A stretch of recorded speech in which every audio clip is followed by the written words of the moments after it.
Bonjour, bienvenue sur Nyon Région Télévision pour cette nouvelle semaine riche en émotions, en activités. Et qu'on commence tout de suite avec nos deux premiers invités, nos invités d'honneur. Cyril Badetercher, bonjour, bienvenue, merci d'être avec nous. Alors, je m'excuse déjà, votre nom de famille, ça va être un petit peu compliqué, mais on va la refaire, Badetercher. C'est comme ça. Très bien. Voilà, accompagné de Laurent Thévenat, coach. Bonjour, merci beaucoup d'être avec nous. Alors, on va parler un petit peu de ce défi. C'est le vôtre, Cyril, puisque vous êtes atteint de Parkinson, âgé de 32 ans, et vous avez décidé de vous lancer dans une traversée du Léman, jeudi, accompagné de plusieurs amis. Prêt pour ce grand défi ? Oui, tout à fait. Ça fait 2 mois qu'on s'entraîne, voire même plus. Même des années, c'est mon sport de prédilection. Donc, confiant et rassuré. Et surtout, j'ai toute une équipe autour de moi. Laurent, déjà en première position. Et après, plein de personnes au bord du lac, sur le bateau. Et même ailleurs, en pensée, avec moi, ou avec nous surtout. Ouais. Tout le monde avec vous, bien entouré. On aura l'occasion justement d'en reparler d'ici quelques instants. Et puis, sur la route du district, notre cher Alexandre Caporal. Bonjour Alexandre. Bonjour Andrea. Toujours avec ton téléphone et là, un beau chapeau de paille. Mais dis donc, et je vois même la déchetterie derrière toi. Qu'est-ce que tu fais ? Ah, mais t'as deviné, ça y est, t'as deviné. Je suis effectivement devant la déchetterie.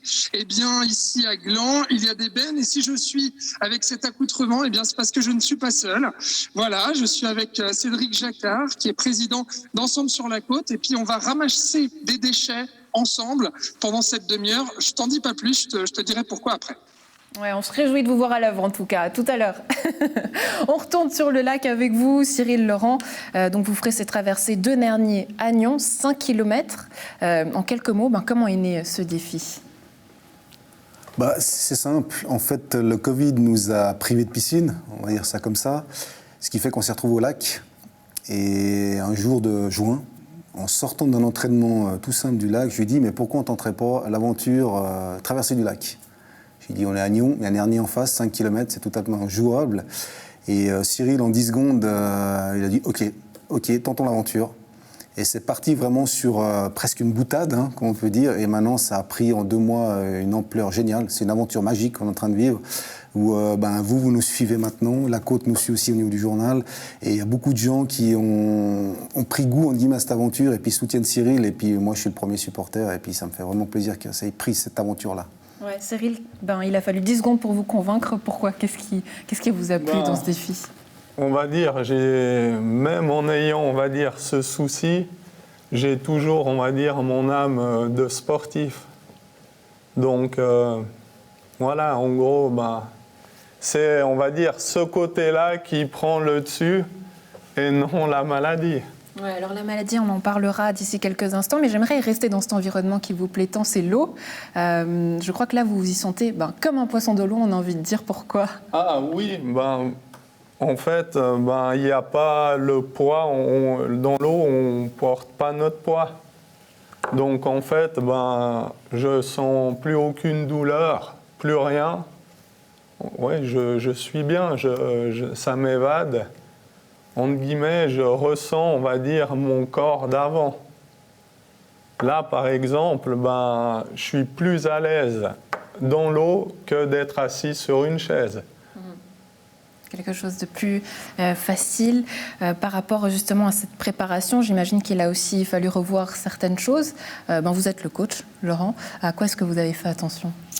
Surtout, c'est de ne pas nager trop vite. Ça veut dire que c'était 5 km. Le but n'était pas de direct faire 5 km. Ça n'a pas de but. C'est comme si vous courez un marathon. Jamais un marathonien va courir 42 kg 3 fois par semaine. Ce serait se griller les cartouches, comme on dit. Et donc, on y était progressivement. Depuis le mois de juin, on a commencé gentiment jusqu'à monter à 3 km. Notre lieu d'entraînement était Cran, parce que la plage s'y prête très bien pour s'installer, pour pouvoir partir. Et on reliait simplement Cran jusqu'à l'UFA, par le lac. Et retour, ça nous faisait 3 km. Et petit à petit, on a augmenté les kilomètres jusqu'à arriver justement cet aller-retour à 3 km. On l'a fait plusieurs fois.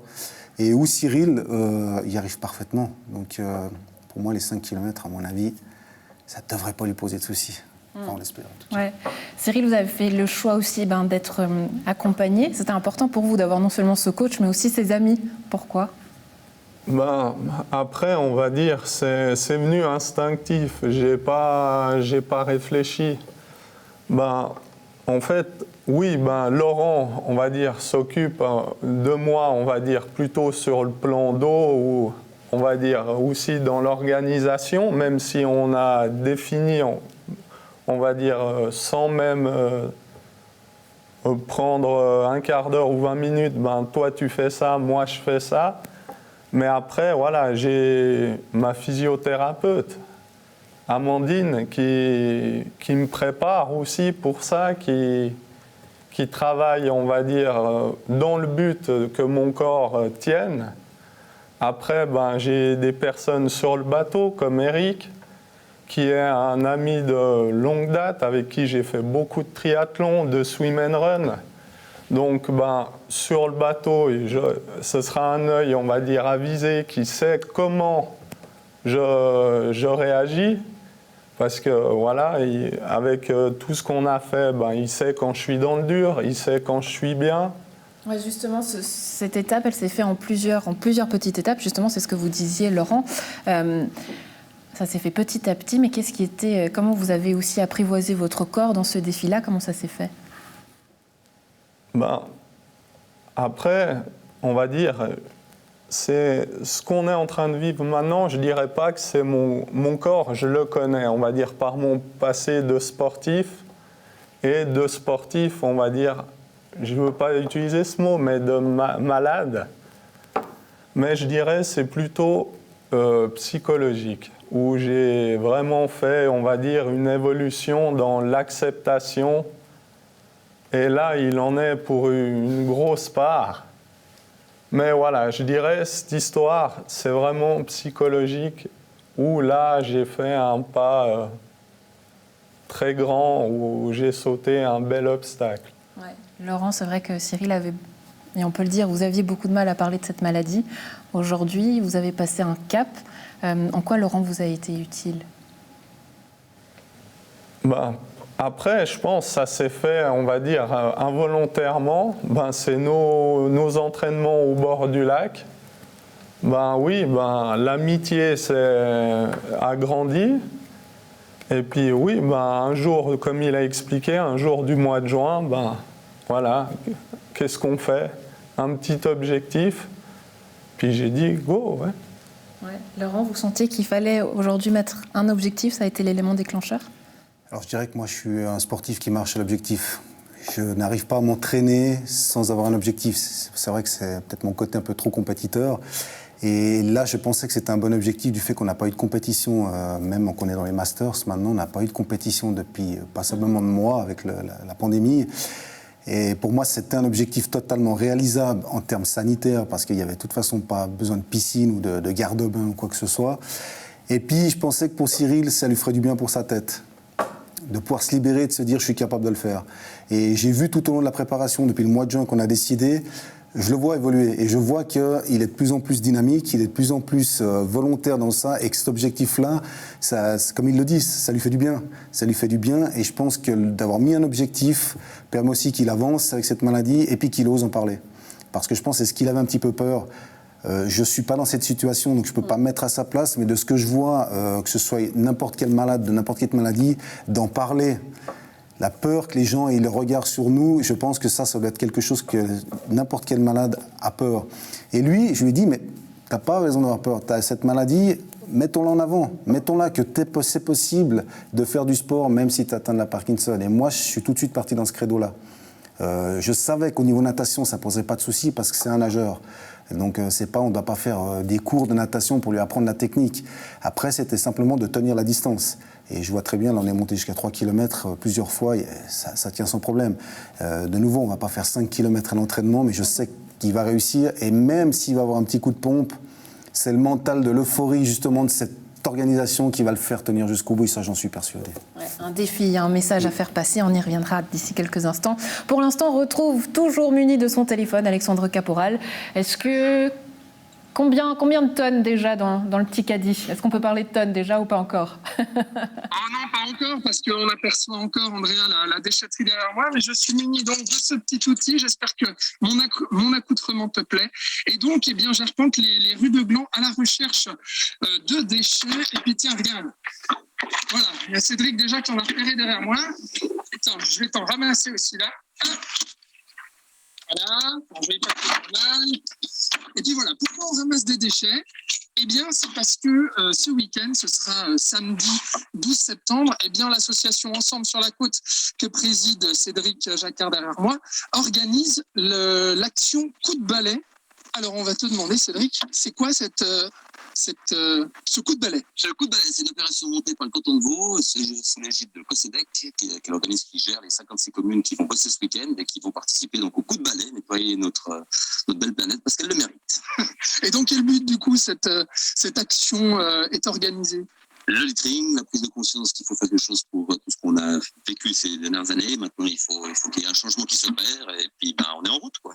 C'est-à-dire qu'on prend conscience que malgré toutes les opérations qui sont déjà mises en place par les communes, par les municipalités, etc., pour le tri des déchets, il reste encore une sensibilisation à faire pour le citoyen. A priori, moi le premier, c'est vrai que on change, l'état d'esprit change, on voit bien qu'on a les belles années fastes sans forcément réfléchir à beaucoup de choses. Puis aujourd'hui, rien qu'en se baissant, on voit bien ce qu'il faut faire, donc on y va.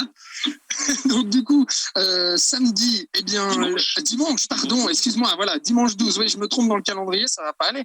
Dimanche 12, donc Cédric, les gens qui le souhaitent pourront venir et puis être habillés comme nous pour ramasser les déchets à Gland. Voilà, exactement, un peu de sécurité avec le gilet au bord des routes. Et puis voilà, donc on donne rendez-vous à tout le monde. Vous pouvez vous inscrire sur le site de l'association. C'est ensemble sur la côte.ch, donc c'est eslc.ch. Et là, vous pouvez nous donner vos informations jusqu'à vendredi soir, pour autant qu'il y ait encore de la place. Parce que les gens s'inscrivent et merci de votre présence. Voilà, pour cette belle action en faveur de la planète. Donc, on va où ensemble, Cédric, pour ramasser ces déchets dans cette benne? Nos partenaires du week-end, parce qu'on a beaucoup d'entrepreneurs de la région qui vont donner un coup de main, la boulangerie Jolie, les délices du traiteur, on a des entreprises qui vont donner des petits cadeaux aux participants, donc on nourrit nos gens qui viennent bosser, il y a un repas chaud à midi, un café croissant le matin, la petite verrée, la carte du trait blanc qui nous donne un coup de main, et puis là on va chez Sadec et puis chez Sotridec qui vont être en fait ceux qui vont récupérer les tonnes de déchets qu'on va récupérer ce week-end. Et les déchets qu'on va récupérer déjà aujourd'hui tous les deux. Et voilà, exactement. Alors c'est parti, sans plus attendre, on se met en route, Andrea, on continue, il y a quelques déchets comme tu le vois, voilà, que Cédric ramasse derrière moi. Et puis c'est pas mal ce chapeau, je t'avoue, avec le grand soleil qu'il y a aujourd'hui, on est plutôt content, donc à tout à l'heure et puis on comptera les déchets ensemble. C'est vrai qu'avec Cédric, il est toujours question de déguisement parce qu'on le connaît, hein. C'est lui le monsieur Halloween de la côte. Alexandre, d'ailleurs, il paraît qu'il y a pas mal de cigognes en ce moment à Gland, donc si tu en vois une, t'hésites pas à nous rappeler vite avec le téléphone parce que ça... Ouais, voilà, lève les yeux au ciel, parle-en à Cédric aussi parce que paraît qu'il y en a dans le coin, donc si tu en vois, n'hésite pas. Je regarde et puis je vais chercher ma petite pince pour remplir cette brouette. Ça marche, à tout à l'heure. On reste à Gland avec une page dédiée à l'actualité. Nouvel épisode dans l'affaire des 2 employés de l'administration glandoise licenciés en octobre dernier. Les 2 ex-ASP employés par la ville portent plainte contre le secrétaire municipal. Jeudi, ils lançaient également une pétition pour leur réintégration et pour un audit des services communaux. Nous leur avons donné la parole. Aujourd'hui, vous décidez de déposer une plainte contre le secrétaire municipal. Pourquoi ? Il y a plusieurs plaintes qui ont déjà été déposées. Il y a le licenciement, vous pouvez le lire. Il se base sur cette plainte pénale, sur le sabotage et la crevaison. Aujourd'hui, il n'y a pas eu de sabotage et de crevaison. Là, cette affaire a été classée. Elle est classée. Point final. Maintenant, quand on parle de rétablir la vérité, qui c'est qui a construit ces mensonges ? Qui c'est qui a construit ce complot ? Est-ce les collaborateurs ? Est-ce un secrétaire municipal? Est-ce une délégation? Est-ce toute la municipalité? Et là, on est dans des faits très graves. Aujourd'hui, vous décidez aussi d'inclure la population, de récolter des signatures, d'en faire une pétition. Pourquoi justement ne pas faire finalement que confiance à la justice et inclure toute la population? Ce n'est pas une joie pour nous de venir d'ameuter la population. Maintenant, c'est clair qu'on veut le soutien de la population parce qu'on a remarqué que suite au communiqué de presse du 5 juillet, on a eu beaucoup de messages. Et d'où ai eu l'idée de monter cette pétition pour demander un audit du canton, une enquête interne de la commune si rien ne bouge. Et comme je l'ai dit précédemment, j'ai d'autres collaborateurs qui ont pris contact avec moi. Et puis, je pense monter justement un comité par rapport qui va regrouper tous les anciennes victimes de l'administration, si je peux appeler victimes. Hein. Vous dites que cette même collectivité publique est aussi victime. C'est là où ça s'embrique aussi un peu, quelque part. Il y a aussi un chantage qui est fait de votre part en disant, voilà, si aujourd'hui cette négociation n'est pas faite, on va aller plus loin et voilà, il y a d'autres victimes. Oui, il y a d'autres victimes, oui, certes, comme il y en a eu précédemment et qui sont restés dans le silence. À un moment donné, il faut crever l'abcès et il faut qu'on retrouve une stabilité, une reconnaissance, et la municipalité se doit une transparence. Je vais juste rajouter, il n'y a pas de chantage, non, pas de mauvaise interprétation. Pour moi, j'agite des drapeaux blancs depuis le 5 juillet. Alors je suis quelqu'un d'un peu émotif, terriblement blessé dans son amour-propre. Je pense que je le souhaite à personne. Après 15 ans de service, comme je vous ai dit, j'ai tout donné pour cette ville. Et donc ce n'est pas du tout un chantage. Ça fait depuis le 5 juillet que je brandis le drapeau blanc. Et il me semble être totalement ignoré. Je ne peux pas rester sans rien faire. Pour moi, le silence est un demi-aveu. Donc voilà pourquoi je continue. Et j'aimerais pouvoir régler cette façon d'une façon élégante, sans aller jusqu'au tribunal civil, qui va encore coûter de l'argent aux deux parties. Messieurs, merci d'avoir répondu à nos questions. Merci beaucoup. Retour sur le premier d'ailleurs conseil communal de Gland, c'était la rentrée. Jeudi dernier, le groupe PLR a déposé une interpellation concernant la protection de l'administration communale face aux cyberattaques. Léonie Valène, présidente du groupe PLR, répond au micro d'Alexandre Caporal. Léonie Valène, bonsoir. Bonsoir. Vous êtes la présidente du groupe PLR ici à Gland. Vous venez de déposer une interpellation ce soir lors du premier conseil communal de cette rentrée. La commune a-t-elle pris toutes les mesures qui s'imposent pour se préserver d'une intrusion informatique malveillante? C'est le titre de cette interpellation. C'était logique pour vous de parler de ce sujet ce soir? Évidemment, c'est un sujet qui est d'actualité, on en parle de plus en plus et je pense que c'était 2 fois plus logique d'en parler en début de législature parce qu'on vient de changer, la commune vient de changer son système informatique pour Admin 2.0. Donc je pense que c'est important qu'on prenne conscience qu'il y a de plus en plus de problèmes informatiques et que ça devient quelque chose de courant d'essayer de se protéger contre ces intrusions. Donc ce soir, lors du conseil communal, la municipalité a répondu. C'est la syndic Christine Giraud qui a pris la parole. Êtes-vous satisfaite de la réponse de la municipalité? Alors, je suis complètement satisfaite de sa réponse, surtout du point de vue qu'on parle d'un sujet qui est extrêmement compliqué en public. On ne peut pas en dire trop parce que niveau informatique, si on en parle trop, après, il pourrait y avoir des intrusions, on donne des détails. Et je pense que de ce point de vue-là, la municipalité a répondu de façon tout à fait correcte. Alors la municipalité a annoncé certaines mesures préventives qu'elle allait prendre justement dans les prochaines semaines, mais en revanche elle n'a pas souhaité répondre à notre micro ce soir et notamment la syndic Christine Giraud. Les explications seraient que moins on en parle, mieux c'est. Est-ce que vous comprenez ça ? Je comprends tout à fait que c'est compliqué d'en parler, surtout à la télévision, et de donner ce genre d'informations. Et je respecte d'autant plus ça parce que mes questions, c'était justement sur la sécurité. Si après, elle venait en parler à votre micro, j'aurais trouvé ça très étonnant de ce point de vue-là. Donc ça reste un sujet fort du moment qu'il faut tout de même aborder, mais au final, on peut comprendre que les municipalités, on va dire, en divulguent le moins possible, justement pour ne pas alerter les hackers et peut-être pour ne pas enflammer la poudre. Justement, c'est un sujet qui est extrêmement compliqué, qui est très tendancieux parce que d'un côté, il faut en parler parce qu'il faut que les gens prennent conscience de ces problèmes informatiques, que le public prenne conscience qu'un simple mail peut poser de problèmes. Mais d'un autre côté, on ne peut pas dire non plus trop de choses sur ce sujet-là, trop le développer parce qu'il y a les risques que les hackers comprennent de quelle façon on a protégé nos informations et réussissent à rentrer grâce à ces informations qu'on donne. Donc c'est vrai que c'est très compliqué comme sujet parce que d'un côté, on doit en dire le moins possible et d'un autre, on aimerait informer à la population pour qu'elle se protège. Retour sur le défi sportif de Cyril Badertcher, 5 km à la nage pour traverser le Léman de Nernier-Agnon. Cyril, vous avez bien fait de me corriger, vous avez 34 ans. Et puis en 2019, vous apprenez que vous êtes atteint de Parkinson. Qu'est-ce qui s'est passé ? Après, en une fraction de seconde, c'est ma vie qui change. Donc, il faut, on va dire, réfléchir au futur, ou même directement au présent, regarder du côté professionnel, regarder du côté médical.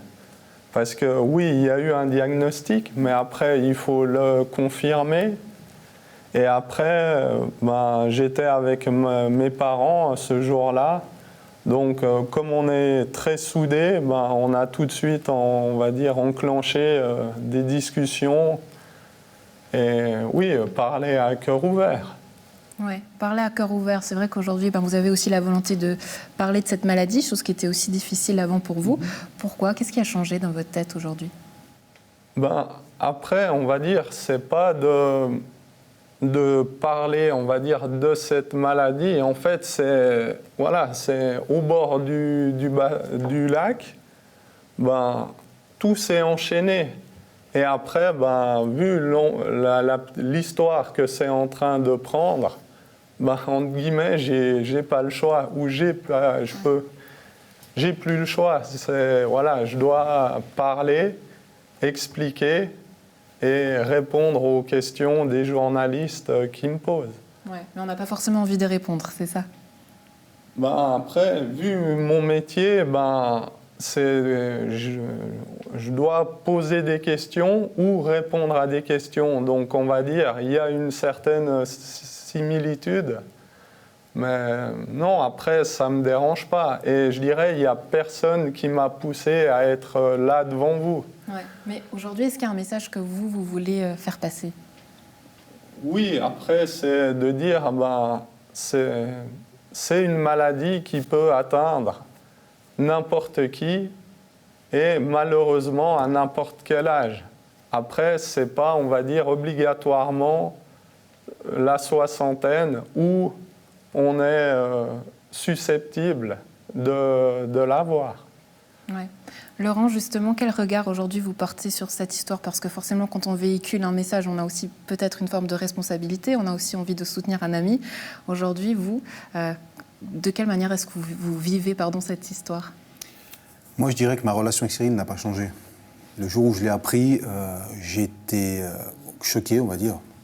Choqué mentalement, on va dire ça comme ça, de me dire mince, mon pote, à 32 ans, avoir cette maladie.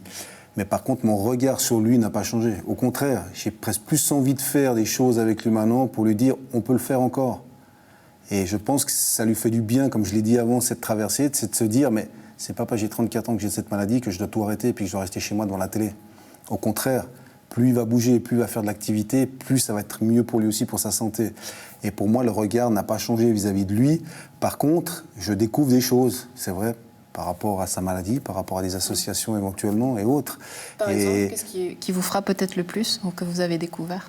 C'est en discutant avec lui un petit peu les symptômes que je ne connaissais pas du tout, parce qu'on connaît tout de suite le tremblement. On a vu Mohamed Ali à l'époque, qui avait aussi la Parkinson, qui tremblait. Alors lui, c'est peut-être aussi des lésions dues à son sport. Mais quand on explique, que lui m'explique un petit peu ses symptômes, c'est vrai que c'est des choses que je ne connaissais absolument pas du tout. Et où là, vous me demandiez avant qu'est-ce que je devais gérer par rapport... Alors je vous parlais surtout de la distance, de ne pas y aller trop fort d'entrée. Il faut gérer aussi la récupération. Ouais, même si c'est pas... Justement, aujourd'hui, voilà. Quand vous voyez que Cyril peut être en difficulté, comment est-ce qu'on arrive à coacher ? Est-ce que forcément on a un peu d'appréhension puis on se dit non, on arrête tout, ou il faut aller au-delà pour pousser ce défi sportif ? Non, alors jamais j'irai au-delà, parce que pour moi c'est la santé qui va primer. La santé va primer. On est dans un défi pas chronométrique. On n'est pas là pour chercher un record du monde. Sinon, on essaierait d'aller aux Jeux Olympiques. Mais le but ici, c'est vraiment de finir. Ça vous tente, Cyril ? Je vois, les Jeux Olympiques, il y a eu un petit sourire, ça vous dirait d'aller encore plus loin ? On va dire, allons jusqu'au 9, et après, on va se revoir. Et on va faire un brief de tout ce qui s'est passé jusqu'au 9. Et après, oui, il y aura une suite, ça c'est sûr. Après, de quelle façon, ça, on va dire, ce sera à nous de voir et d'en discuter, mais toujours en véhiculant ce message. Ouais, certainement d'autres défis, en tout cas, à suivre. Alexandre, et toi, où est-ce que tu en es dans ton parcours ? Et ben voilà, Andrea, ça ramasse des déchets. Alors, on a fait juste un petit bout, hein, parce que effectivement, on n'a pas le temps de faire le tour de la ville, puisqu'on est branché avec toi. Mais regarde, eh bien, nous avons quand même ramassé pas mal de déchets avec Cédric. Alors, il y a du plastique, il y a du papier, il y a des bouteilles, il y a du sachet, il y a plein de choses. Et donc, du coup, on va aller les mettre au centre de tri de déchets. Ici, on est devant les entreprises SADEC et Sotridec. Alors, Cédric, tu nous ouvres cette porte, s'il te plaît.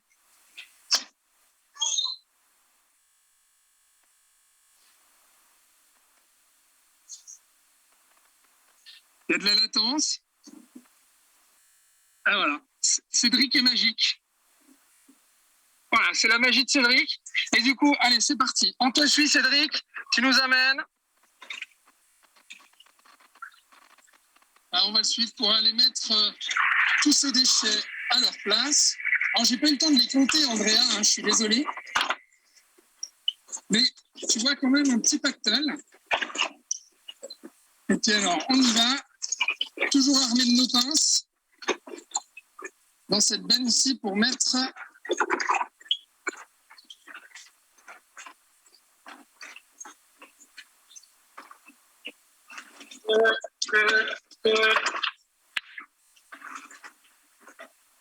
Et voilà, un jeu d'enfant.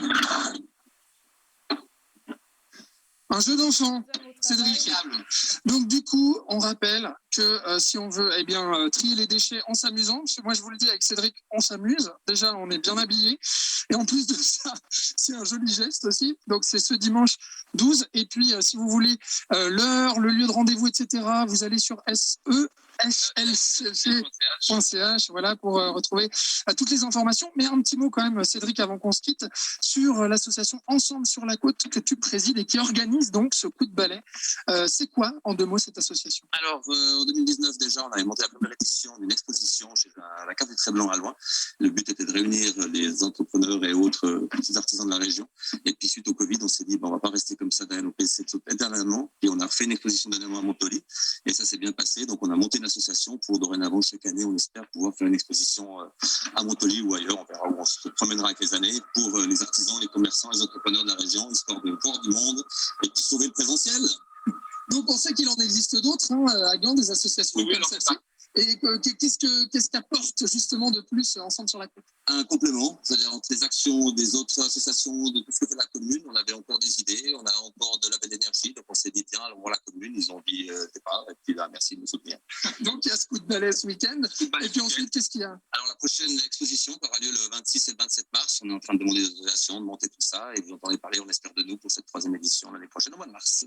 Gland Expo, c'est ça? Alors Gland Expo, c'est l'ancien nom, on dit mais nous on a monté notre association, c'est Ensemble sur la Côte, donc l'événement aura lieu et s'appellera Ensemble sur la Côte aussi. Magnifique. Voilà pour les rendez-vous. Et puis nous, on va se quitter, c'est bon. Notre mission est accomplie. Voilà, Andrea.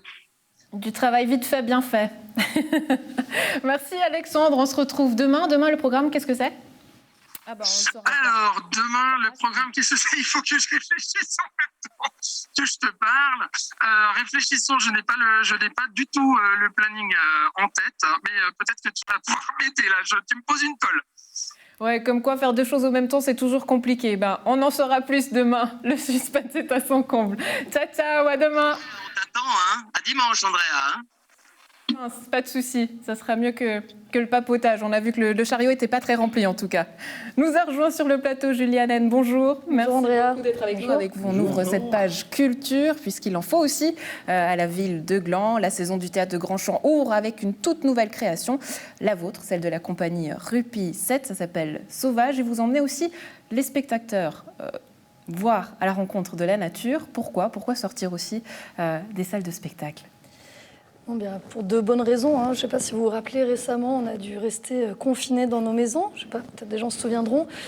Et à cette occasion, moi, je suis beaucoup sortie avec mes enfants. Et puis, on a acheté un tout petit guide des plantes sauvages. Et c'était très drôle parce que le petit guide racontait deux, trois anecdotes sur les plantes. Et je me suis dit, tiens, il y a quelque chose à faire. Et puis, ça rejoint une problématique que les milieux culturels rencontrent de plus en plus, et heureusement d'ailleurs, qui est, on se pose collectivement la question de savoir comment est-ce qu'on continue à travailler tout en participant aux au questionnement sur la transition climatique. C'est-à-dire que comment est-ce qu'on fait des spectacles qui parlent du climat ou de la défense du climat en consommant autant d'énergie avec des projecteurs, en déplaçant des spectacles en avion. Donc il y a beaucoup de gens en Suisse romande et dans la région de la Côte qui s'impliquent dans ces questionnements. Et ce spectacle Sauvage, c'est un spectacle qui est totalement autonome en matière d'énergie. Ouais, du coup, comment est-ce que ça marche ? Vous êtes avec eux et vous parlez, ils vous écoutent ou comment est-ce que ça marche ? Alors, on a un système de... Je ne sais pas si vous avez déjà fait des silent parties. Avec des casques. Ce sont des casques qui sont rechargés sur des batteries solaires. Donc, moi, j'ai un sac à dos. Mon sac à dos a une batterie solaire qui capte en permanence la lumière du soleil, évidemment. Et puis, tout le matériel technique est alimenté par cette batterie. Donc, les gens nous suivent. La comédienne est équipée d'un micro HF comme celui-ci, sauf qu'elle l'a là. Et puis, elle raconte des histoires qui se racontent en pleine nature. Donc, on a essayé de sortir de la boîte noire pour rentrer dans une boîte très vivante. Mais je vous interromps, du coup, pourquoi ne pas utiliser, pourquoi ne pas pousser la réflexion jusqu'au bout et se passer carrément du matériel ? Alors, on avait envie de faire une balade immersive. Le problème, c'est qu'aujourd'hui, je ne sais pas si vous êtes au courant d'un phénomène qui s'appelle la pollution sonore. Mais aujourd'hui, même quand on se promène dans la forêt, on est très fort impacté par le bruit environnant. Typiquement, là, on travaille derrière le théâtre de Grandchamp, qui est à quelques kilomètres à peine de l'autoroute. Donc on avait besoin de pouvoir centrer les spectateurs, de donner un focus. Le théâtre, c'est ça en fait. Le théâtre, c'est un cadre immobile dans lequel on anime le monde. Un monde qui est faux, mais on anime le monde. Donc pour garder l'esprit de ce qu'est le théâtre, il fallait donner un cadre. Comme le cadre n'était pas visuel, on a posé un cadre sonore et un décor sonore. Donc la partition sonore joue le rôle du décor.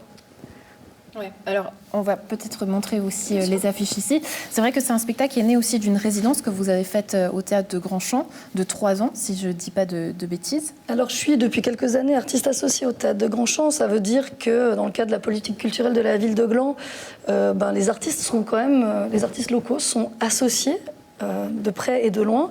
Et donc, c'est vrai que je travaille en collaboration avec le théâtre depuis plusieurs années. Et de réflexion en réflexion, le théâtre de Grandchamp fait aussi une mutation vers un théâtre plus durable, avec des gens qui se posent quotidiennement les questions de qu'est-ce qu'on fait de nos pratiques, comment on les fait évoluer. Et Sauvage est né de cette collaboration, évidemment, puisque le personnel, les gens qui travaillent au théâtre de Grandchamp font partie de l'équipe de création du spectacle. Ouais, est-ce que forcément ça amène d'autres gens, un autre public aussi au spectacle ? Parce que c'est vrai que les personnes qui ont cette conscience de l'environnement ne vont peut-être pas forcément dans les milieux culturels. Est-ce que là, ça permet un échange ?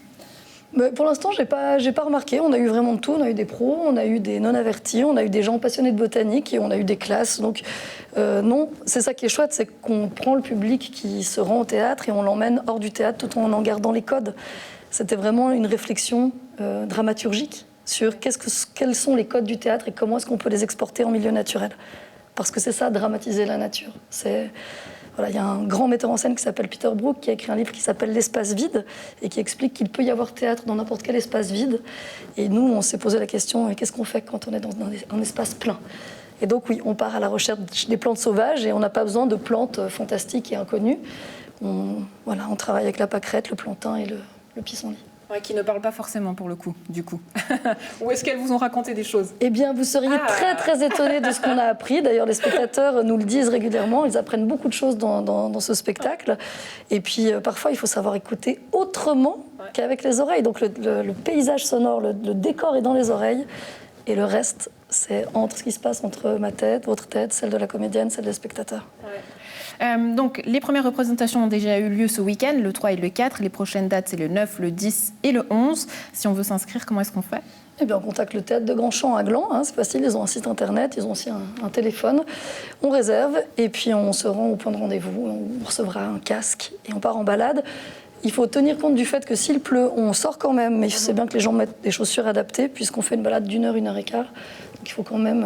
C'est tout à fait accessible aux personnes qui sont en situation d'invalidité. On a une spectatrice qui est venue samedi en fauteuil roulant, elle a pu faire toute la promenade, donc je profite de l'occasion pour le dire qu'on a pensé aussi ça pour que ce soit le plus accueillant possible pour le plus de personnes possible. Ouais, et pour les sportifs aussi. Laurent, Cyril, ça vous tente aussi ? Oui, alors après c'est bien expliqué et bien mis en avant. En tout cas, ça donne envie d'aller voir. Bah, ça tombe bien, on joue encore cette semaine, Comme donc quoi, vous êtes les bienvenus. Mais c'est intéressant ce que dit Cyril, c'est comme quoi il faut peut-être aussi aujourd'hui, ou encore plus une explication pour convaincre les gens de venir au théâtre. Est-ce qu'il faut peut-être aussi aujourd'hui contextualiser plus les choses? Est-ce que c'est quelque chose que vous ressentez, Julie? Je ne sais pas s'il faut plus qu'aujourd'hui qu'avant. Ce qui est sûr, c'est que les spectateurs, avec la pandémie dans laquelle on s'est retrouvés, ils ont été exclus des théâtres et que ce n'est pas forcément la chose à laquelle on pense le plus spontanément, aller au théâtre. Et donc aujourd'hui, on doit réinventer les liens, mais il n'y a pas que nous, il n'y a pas que les artistes, tout le monde.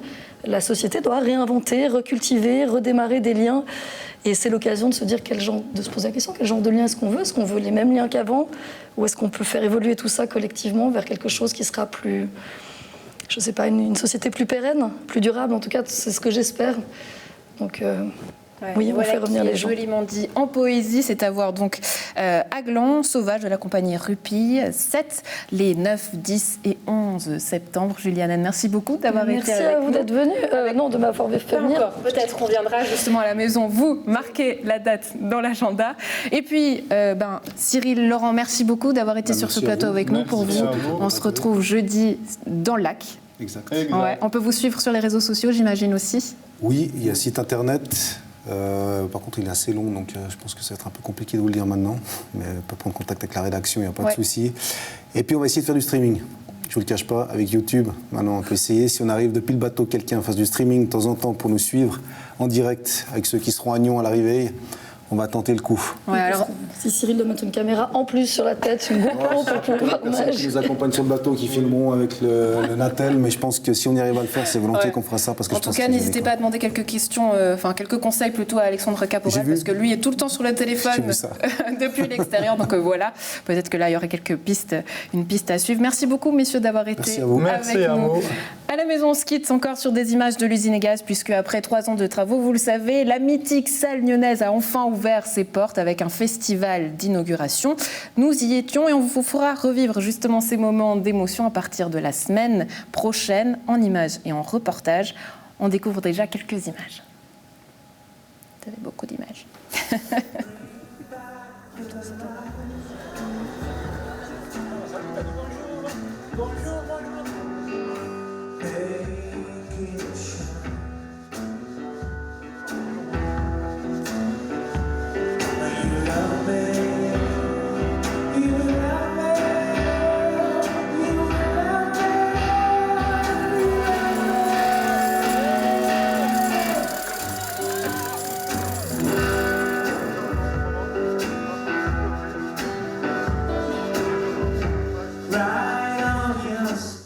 Voilà, un plaisir d'avoir été en votre compagnie. On se retrouve demain. Très bonne suite de programmes sur Nyon Région Télévision.